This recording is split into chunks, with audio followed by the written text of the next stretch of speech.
Baiklah, selamat pagi dan salam sejahtera kepada semua pelajar. Jadi untuk hari ini kita akan masuk dalam bab barulah. Kita sudah habis bab 6 Cikgu rasa. Jadi Cikgu harap kamu paham bab 6 itu. Jadi hari ini kita akan tengok topik barulah. Jadi sebelum itu Cikgu mau kamu tengok dahulu gambar ini. Jadi untuk gambar ini sebenarnya apa yang Cikgu mau kamu tengok adalah ini di mana kita mendapat kemerdekaan kita lah, di mana Tunku Abdul Rahman ini dia telah melaungkan merdeka di Padang itulah. Jadi untuk ini kita sudah tahu bahwa kita telah merdeka pada 31 Ogos 1957.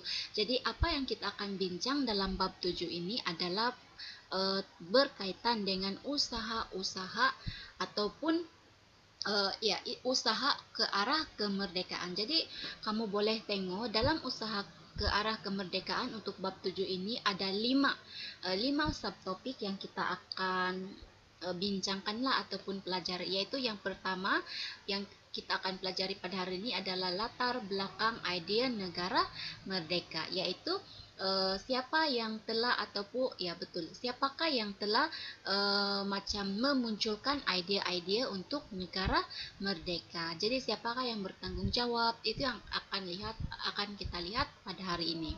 Jadi yang kedua adalah jabatan kuasa hubungan antara kaum. Yang ketiga sistem ahli.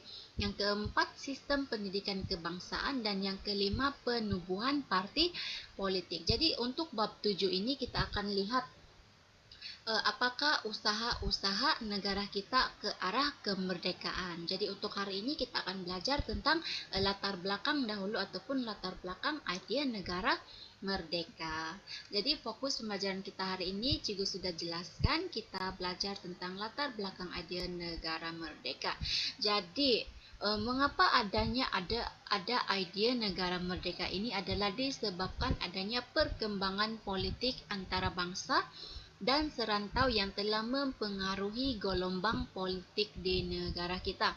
Jadi benih kesedaran politik yang tumbuh di serata tempat mencetuskan idea negara merdeka. Ini bermaksud bukan negara kita sahaja yang telah adanya perkembangan politik, tetapi kita telah dipengaruhi oleh perkembangan politik antara bangsa dan juga serantau. Jadi dia masuk ke negara kita dan pada masa itulah negara kita pun sedar dan ada idea untuk menginginkan satu negara yang merdeka.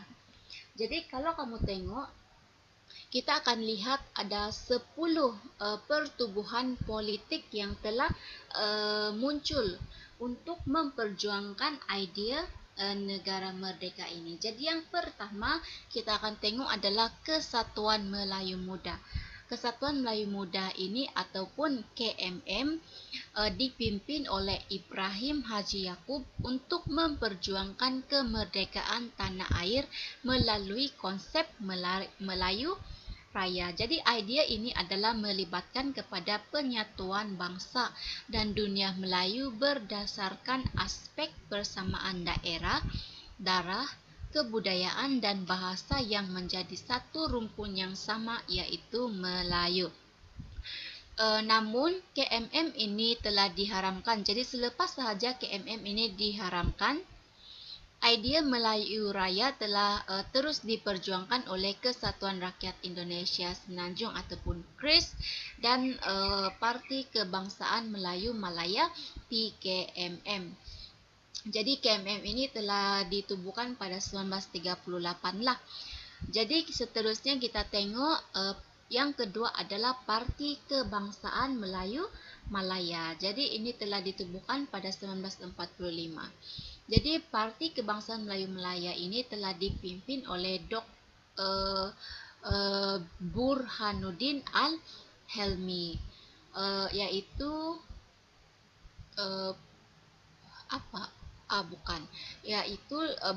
Burhanuddin Al-Helmi, Ishak Haji Muhammad dan Ahmad Bostemam. Jadi parti ini menetapkan matlamat politik untuk menanam semangat kebangsaan dan bekerja sama dengan kaum lain bagi membentuk perpaduan. Jadi PKMM ini memperjuangkan kemerdekaan melalui konsep Melayu Raya, sama juga dengan KMM. Sebab PKMM ini adalah bagi meneruskan perjuangan KMM itulah. Jadi melalui slogan Merdeka, PKMM berhasrat mendaulatkan hak rakyat dalam politik, ekonomi, agama, sosial, dan kebudayaan. Jadi yang seterusnya adalah Angkatan Pemuda Insaf. Ini telah ditubuhkan pada 1946. Angkatan Pemuda Insaf ini, ataupun kita kenali sebagai API, telah dipimpin oleh Ahmad Bostamam sendiri. Jadi pertubuhan ini perjuangan dia memperjuangkan idea negara merdeka yang menekankan pemerintahan demokrasi dan dasar ekonomi yang mengutamakan rakyat serta keadilan sosial. Jadi Risalah Testament Politik API diterbitkan pada bulan Desember 1946 dengan slogan Merdeka dengan Darah, yaitu untuk menyeru perjuangan mencapai kemerdekaan bangsa dan tanah air dengan jalan terbuka secara lembut. Tetapi perjuangan akan diteruskan melalui kekerasan jika terpaksa. Jadi pendekatan dan imej radikal ini menyebabkan API diharamkan oleh British. Jadi yang keempat adalah Persatuan Kebangsaan Melayu Sarawak. Ini ditubuhkan pada 1946 di bawah pimpinan Datuk Patinggi Abang Haji Abdillah yang menentang penyerahan Sarawak kepada British. Jadi pertubuhan ini mahu Sarawak menjadi negeri merdeka di bawah pemerintahan Raja Brooke lah. Jadi penubuhan ini sebenarnya mahu berkerajaan sendiri sebagaimana yang dijanjikan dalam Perlembagaan 1941 oleh Raja Brooke. Jadi yang kita tengok seterusnya adalah Pergerakan Pemuda Melayu yang ditubuhkan pada tahun 1946. Jadi kontroversi penyerahan Sarawak kepada British melahirkan Pergerakan Pemuda Melayu PPM di Sibu yang rela berkorban jiwa untuk dapatkan kemerdekaan penuh Sarawak. Jadi catatan mereka dalam surat menyurat PPM menjelaskan bahawa gerakan PPM adalah untuk memerdekakan Sarawak. Jadi di bawah PMM ini telah tubuhkan satu pakatan sulit Rukun 13 yang nekad membunuh Governor pegawai British dan Datu Melayu yang menyokong penyerahan Sarawak. Jadi penubuhan Rukun 13 ini buktikan kebencian PPM terhadap kolonial. Jadi mungkin kamu boleh faham. Yang seterusnya adalah United Malaysian National Organisation pada tahun 1946 juga, ataupun kita kenali sebagai UMNO. Jadi UMNO ini telah dipimpin oleh Datuk On Zafar yang berusaha untuk menyatukan orang Melayu bagi mempertahankan hak bangsa Melayu dan kedudukan raja-raja Melayu. Jadi slogan yang digunakan adalah Hidup Melayu, yaitu berjuang menentang Malayan Union bagi memelihara status quo orang Melayu dan kedaulatan raja-raja Melayu. Jadi kalau kamu tengok pada tahun 1951, slogan UMNO ini diubah kepada Merdeka, yaitu memperjuangkan kemerdekaan tanah Melayu melalui perundingan. Jadi yang seterusnya adalah Hizbul Muslimin. Jadi Hizbul Muslimin ini telah ditubuhkan pada 1947. Jadi kalau kamu tengok di sini, Perhimpunan Rakyat di Mahad Al-Ihya Asharif, Gunung Semanggol, Perak, telah melahirkan Majlis Agama Islam tertinggi MATA yang diterajui oleh ulama berpengaruh seperti Abu Bakar Al-Bakir, Sheikh Fadlullah Syuhaimi, dan Sheikh Abdullah Fahim. Jadi perhimpunan MATA melahirkan Hizbul Muslimin. Jadi matlamat dia adalah merdeka tanah Melayu sebagai negara Islam. Tetapi British ini tidak senang dengan asas perjuangan Hizbul Muslimin dan telah mengharamkan pertubuhan ini. Jadi yang seterusnya kita tengok Malayan Chinese Association yang ditubuhkan pada 1949 yang dipimpin oleh Tan Cheng Lock. Ataupun Malayan Chinese Association ini kita kenali sebagai MCA. Jadi MCA ini tugas dia adalah untuk menjadikan tanah Melayu yang berbilang kaum sebuah negara yang berdemokrasi penuh. Jadi untuk memastikan matlamat ini tercapai, MCA ini berusaha untuk satukan masyarakat Cina dan bekerjasama dengan semua kaum di tanah Melayu dalam keadaan harmoni bagi kemerdekaan tanah Melayu. Okey, jadi kita tengok pula Parti Islam Setanah Melayu yang ditubuhkan pada 1951 di bawah pimpinan Burhanuddin Al-Helmi. Jadi idea negara Islam telah diteruskan melalui penubuhan Parti Islam Setanah Melayu ataupun kita kenali sebagai PAS. Jadi Burhanuddin Al-Helmi ini iaitu di Pertua PAS telah tegaskan bahawa untuk membina satu negara dan satu bangsa yang teguh dengan bahasa Melayu sebagai bahasa kebangsaan dan rasmi yang tunggal. Jadi kemerdekaan bagi PAS ialah tanah Melayu merdeka dengan menjalankan hukum Islam. Jadi yang paling terakhir adalah Independence of Malayan Party ataupun IMP yang telah ditubuhkan pada 1951. Jadi siapa yang mengasaskan IMP ini adalah Datuk Onn Zafar sendiri. Jadi penubuhan ataupun pembentukan IMP ini adalah untuk melaksanakan idea tanah Melayu untuk Malayan.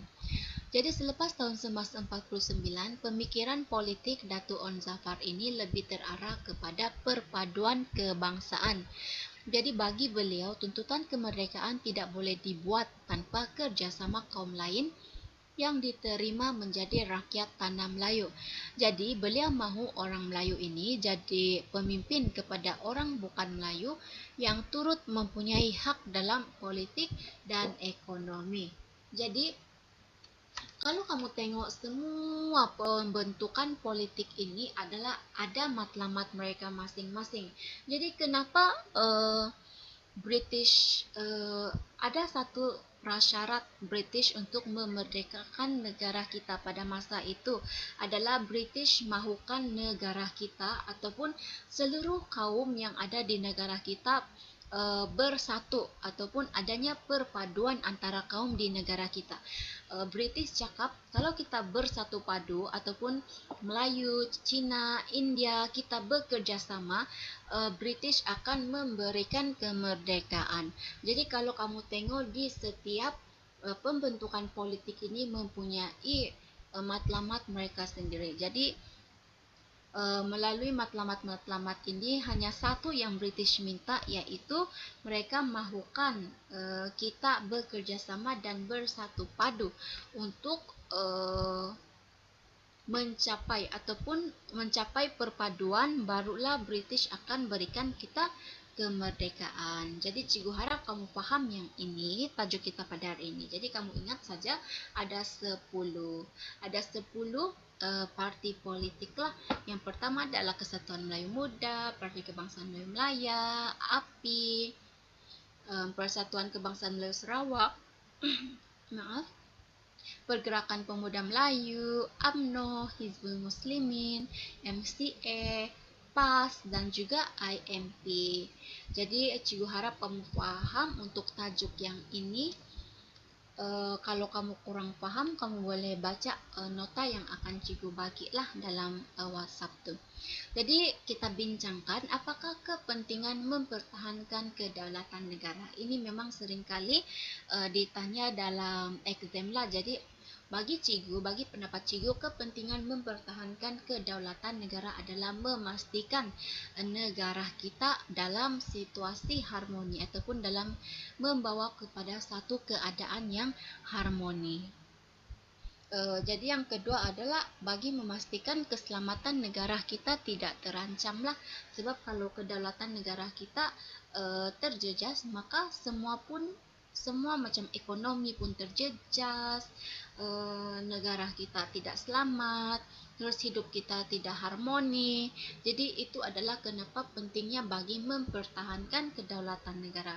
Jadi sebagai seorang rakyat negara Malaysia, apa yang kita boleh buat adalah kita mesti taat dan setia kepada raja.